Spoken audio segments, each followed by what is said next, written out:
new vaccine mandate for New York City municipal workers. Mayor de Blasio announcing today more than 160,000 city workers are going to need to show proof of at least one shot by 5 p.m. next Friday. That includes NYPD officers and also FDNY firefighters. Thanks for staying with us. I'm Tamsin Fidel. Good afternoon. I'm Vanessa Freeman. This new vaccine requirement comes after Department of Education employees were told to get vaccinated back in September. Well, since that mandate, the city says the vaccination rate for those employees is now 96%.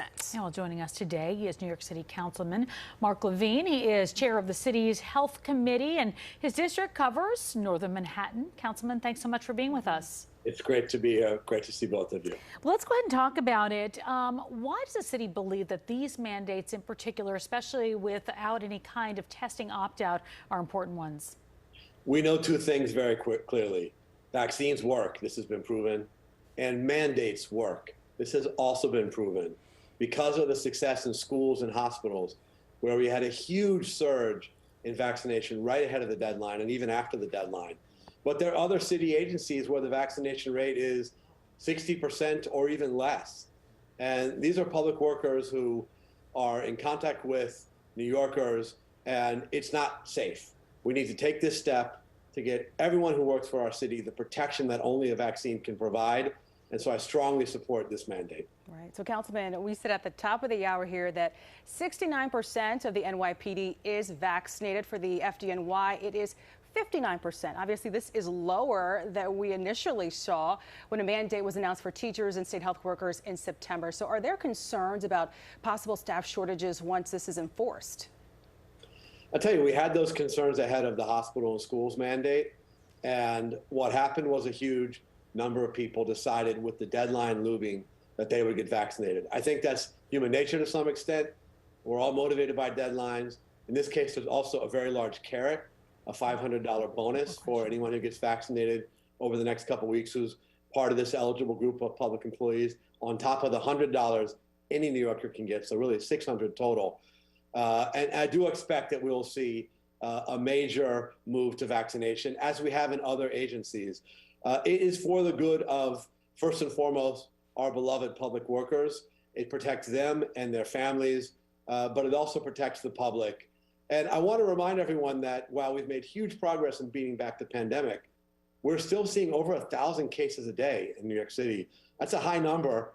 And the winter season's coming, weather's getting colder, New Yorkers are going back inside where COVID spreads more easily. So there still is risk out there. We have to do the right thing.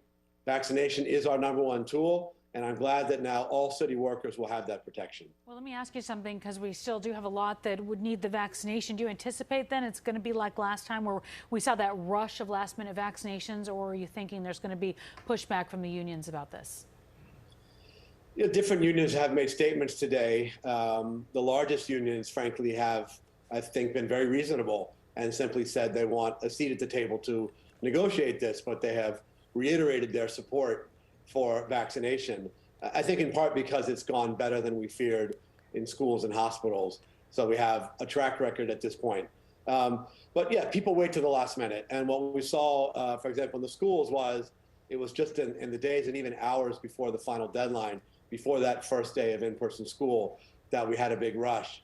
And actually what we've seen is that there are folks who have to go on unpaid leave because they don't get the vaccination. But then after a few days or a week or so, then they get the shot. Maybe they just needed time to talk once more with their doctor and get their questions answered. And that's okay, we understand that. But it is important at the end of the day that people are protected because this is life or death.